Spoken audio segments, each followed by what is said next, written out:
ان اللہ بالناس لرؤوف الرحیم، بے شک اللہ اپنے بندوں پر بڑا ہی مہربان اور نہایت ہی رحم کرنے والا رؤوف اور رحیم ہے، بڑا مہربان ہے، کرم فرماتا ہے۔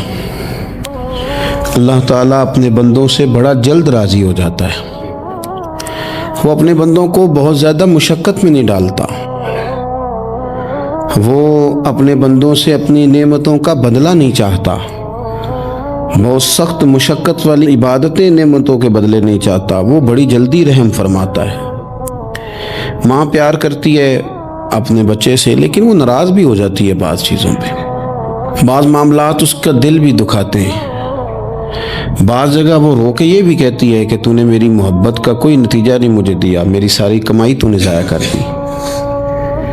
والد بہت ساری جگہوں پہ ناراض ہوتا ہے، شکوہ کرتا ہے، کہتا ہے میری بیماریوں کی، پریشانیوں کی، بڑھاپے کی، کمزوریاں کا سبب بیٹے تو ہی بن گیا، یہ ساری تکلیفیں تو ٹھیک ہو جائیں تو میری شاید عمر بھی بڑھ جائے، صحت بھی ٹھیک ہو جائے، میں زیادہ دیر جوان رہ سکوں۔ ناراض ہوتے ہیں ماں باپ، اسی طرح ماں باپ راضی بھی ہو جاتے ہیں، وہ بڑی جلدی راضی ہو جاتے ہیں۔ میں اکثر کہتا ہوں کہ والد کو راضی کرنے میں 5-7 منٹ لگ جاتے ہیں، اماں تو 1.5-2 منٹ میں راضی ہو جاتی ہے، ابا جی کو 5-7 منٹ لگتے ہیں، کئی دفعہ کہنا پڑتا ہے، کوئی دلائل دینے پڑتے ہیں، لیکن والدہ کے لیے تو کچھ بھی نہیں، آپ نیرا جا کے پیروں میں بیٹھ ہی جائیں، کچھ بھی نہ کریں، آپ پورا روئیں نہ، رونے والا منہ ہی بن جائے تو اماں تو نرم ہی نرم ہے، جس وقت جو مرضی آپ کرا لیں ہو گیا۔ اللہ تبارک و تعالیٰ بلا مثال و بلا تشبیہ سمجھانے کے لیے عرض کرتا ہوں، اللہ بھی بعض معاملات میں اپنے بندوں سے ناراض ہو جاتا ہے، وہ کہتا ہے میں تکبر کرنے والوں کو پسند نہیں کرتا، وہ کہتا ہے فسادی پسند نہیں ہے، وہ فرماتا ہے کہ راہوں میں کجی کرنے والے پسند نہیں ہیں، وہ فرماتا ہے کہ بدعہدیاں کرو گے تو میں صبح قیامت تم سے سوالات کروں گا۔ اللہ تبارک و تعالیٰ بہت ساری چیزوں کو ناپسند کرتا ہے، ناراض ہو جاتا ہے، بلکہ نبی پاک صلی اللہ تعالیٰ علیہ وسلم نے فرمایا تم بات کرتے کرتے کوئی ایسا جملہ بول دیتے ہو کہ رب اتنا ناراض ہوتا ہے کہ تمہیں پتہ بھی نہیں ہوتا، تمہارے لیے جہنم کا فیصلہ کر دیتا ہے، اس لیے پہلے تولو پھر بولو، خود اپنے لفظوں کی تو تم پہرے داری کرو نا کہ میں کیا کہہ رہا ہوں، کوئی ایسا جملہ، کوئی ایسی بات وارث شاہ مان کری نہ وارثاندہ، کوئی ایسی بات نہ تمہاری زبان سے نکلے۔ اور حضور یہ بھی فرماتے ہیں کہ اس کا دوسرا پہلو بھی ہے، بعض اوقات تم بات کرتے ایسا جملہ کہتے ہو وہ اتنا راضی ہوتا ہے کہ تمہارے لیے جنت کا فیصلہ فرما دیتا ہے۔ مسلمان کو اب یہ حکم ہے، اس ساری گفتگو کا نتیجہ یہ ہے کہ وہ اپنے جذبات پر، خیالات پر، نگاہوں پر، زبان پر، کانوں پر تھوڑی توجہ دے، بے لگام نہ بنے، بے ترتیب نہ بنے، جو طبیعت میں آئے کر نہ گزرے، تھوڑا سا نہ سوچے سمجھے اور تھوڑا سنبھل کے چلے، کبھی ان کاموں کی طرف نہ جائے جن سے رب ناراض ہو جاتا ہے، ان کاموں کی طرف بڑھے جن سے اللہ راضی ہوتا ہے۔ میرے نبی پاک صلی اللہ تعالیٰ علیہ وآلہ وسلم نے ارشاد فرمایا، بعض احادیث میں لفظ یہ ہیں کہ اللہ اپنے بندوں کو دیکھ کے مسکراتا ہے جو اس کی شان کے لائق ہے۔ جس ترتیب سے ہم مسکراتے ہیں، جس ترتیب سے ہم روتے ہیں، جس ترتیب سے ہم کسی بات کا اظہار تشکر کرتے ہیں، خدا ان باتوں سے پاک ہے۔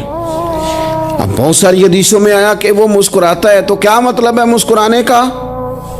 تو علماء تفسیر نے لکھا ہے مسکرانے کا مطلب یہ ہے کہ وہ بڑا ہی راضی ہوتا ہے اپنے بندے سے، بڑا راضی ہوتا ہے، یہ مطلب ہے۔ ایک تو مسکرانے کا مطلب یہ کہ وہ بڑا راضی ہو گیا، وہ مسکرا دیا اپنے بندے پہ، اور ایک اس کا معنی خود نبی پاک صلی اللہ تعالیٰ علیہ وسلم نے بیان فرمایا۔ مسند امام احمد بن حنبل میں حدیث ہے، حضور سید عالم علیہ السلام سے صحابہ نے پوچھا یا رسول اللہ شہید تو بڑے لوگ ہوتے ہیں، شہیدوں میں افضل کون ہے؟ تو اللہ کے حبیب علیہ السلام فرمانے لگے وہ والا بندہ جو ڈٹ گیا تھا کافروں کے مقابلے میں، وہ ہلا نہیں، پوری طرح ڈٹ کے جو لڑا وہ شہداء میں افضل ہے۔ حضور فرماتے ہیں وہ جنت کے بالا خانوں میں سیر کرے گا اور رب اسے دیکھ کے مسکرائے گا، رب اسے دیکھ کے مسکرائے گا، اللہ تعالیٰ مسکراتا ہے اسے دیکھ کے۔ اور اگلے جملے میں حضور نے وضاحت کر دی، فرمایا جب رب دنیا میں کسی پر مسکراتا ہے نا تو اس کا معنی یہ ہے کہ قیامت میں پھر اللہ اسے حساب کوئی نہیں لے گا۔ جس پر اللہ دنیا میں مسکرا دیا اس سے کوئی حساب، تو وہ کام ڈھونڈنے چاہیے نا جس سے اللہ مسکرائے۔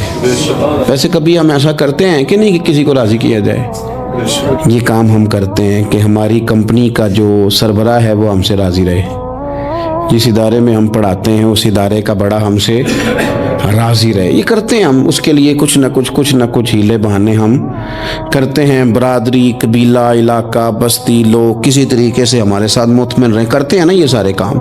اس میں تھوڑی مشکل بھی ہمیں آتی ہے لیکن کرتے ہیں، کیا کریں۔ گھر میں بھی کئی دفعہ ایسا ماحول بنانا پڑتا ہے۔ چلیں ایک اور میٹھی مثال دیتے ہیں، زیادہ سمجھ میں آئے گی۔ چھوٹا بچہ خوش رہے، آپ اس کے لیے محنت نہیں کرتے؟ وہ چھوٹا ہے، اس کو خوش کرنا فرض ہے ابا پہ، لیکن وہ کہتا ہے کہ میں نے موٹر سائیکل لینا ہے۔ چھوٹا ہے، چلا ہی نہیں پائے گا، تو ابا پھر اسے راضی کرتا ہے، کہتا ہے بیٹے چھوٹا سائیکل لے لے، چل میں تجھے اڑانے والا جہاز لے دیتا ہوں۔ مقصود کیا ہے کہ اس کو ناراض نہیں کرنا، یہ روئے نہ، اس کا دل نہ ٹوٹے۔ ہو یارو سنو نا میں کیا کہہ رہا ہوں، اگر چھوٹے بچے کے لیے وہ چیزیں ڈھونڈتے ہو، میرے ابا جی نا اپنے نواسے کے لیے کھلونا لے کے آئے تو بچہ بڑا ہی کھیلا، تو ابا جی کہنے لگے لو پیسے پورے ہو گئے میرے۔ بچے کو پسند بڑا ہے نا، پیسے پورے کر چھڑے نے، دیکھو نا جی کتنا اس کو راضی ہوا ہے۔ تو انسان کیا کرتا ہے کہ کوشش کرتا ہے، چھوٹا بچہ بھی ناراض نہ ہو تو وہ چیزیں وہ ڈھونڈتا ہے کہ اس کو کیا پسند ہے، چاکلیٹ لے جاؤں، فلاں چیز لے جاؤں، آئس کریم لے جاؤں۔ تو ایک بچے کے لیے، گھر کے لیے، سربراہ کے لیے اتنی محنت کرتے ہو تو وہ کام بھی ہمیں ڈھونڈ کے تلاش کرنے چاہیے نا جس سے رب راضی ہوتا ہے، اللہ راضی ہوتا ہے۔ بتاؤں وہ کون سے کام ہیں؟ نبی کریم صلی اللہ تعالی علیہ وسلم نے ارشاد فرمایا 3 لوگ ہیں جنہیں دیکھ کے رب مسکراتا ہے۔ یا رسول اللہ صلی اللہ علیہ وسلم وہ کون سے؟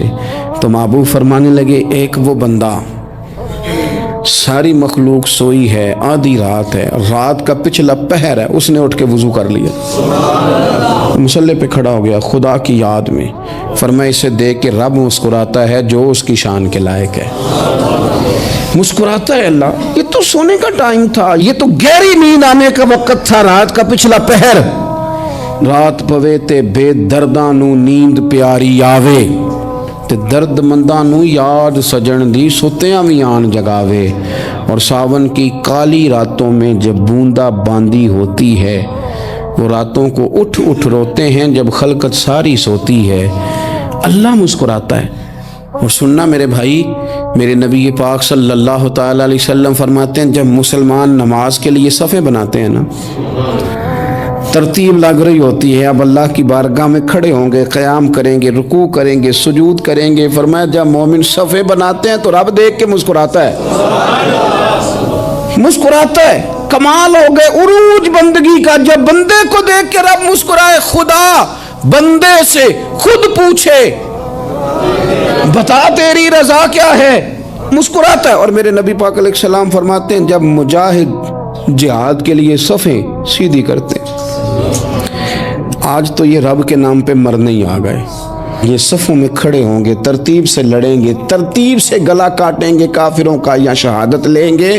فرمایا جب جہاد کے لوگ صفیں بناتے ہیں تو رب انہیں دیکھ کے مسکراتا ہے۔ کتنے نصیبوں والا وہ بندہ ہے جسے دیکھ کے مسکرا دیا۔ او یار کبھی تیرا بیٹا تیرے سامنے مسکرائے نا چھوٹا تو تیرا دل باغ ہو جاتا ہے۔ تیری ماں بیمار کسی ایک دن صحیح طرح ہنس پڑے تو طبیعت خوش ہو جاتی۔ مجھے بتاؤ نا جس کا رب بھی اسے دیکھ کے ہنس پڑے، جو اس کی شان کے لائق ہے، کیا اس بندے کے نصیبے ہیں، کیا اس کے مقدر ہیں۔ آپ اس مقام پر اپنے آپ کو لائیں۔ اب دیکھیں نا یہ حدیث آپ نے سن لی، اب ہم نے نا اس طرح صفحے نہیں بنانے جس طرح ساری دنیا، اب ذرا صفحے بھی شوق سے بنائیں گے، اب ذرا تھوڑا سا شوق پیدا کریں گے۔ بھئی یہ تو میں وہ کام کرنے لگا ہوں جسے دیکھ کے رب مسکراتا ہے۔ نبی پاک صلی اللہ علیہ وسلم نے فرمایا جب کوئی بندہ توبہ کرتا ہے نا، ہم توبہ کا رٹا لگاتے ہیں، یا اللہ میری توبہ یا اللہ۔ اور توبہ کا تو مطلب یہ ہے کہ پچھلے گناہوں سے پکی توبہ، آج کے بعد یہ غلطی نہ کرنے کا پکا وعدہ۔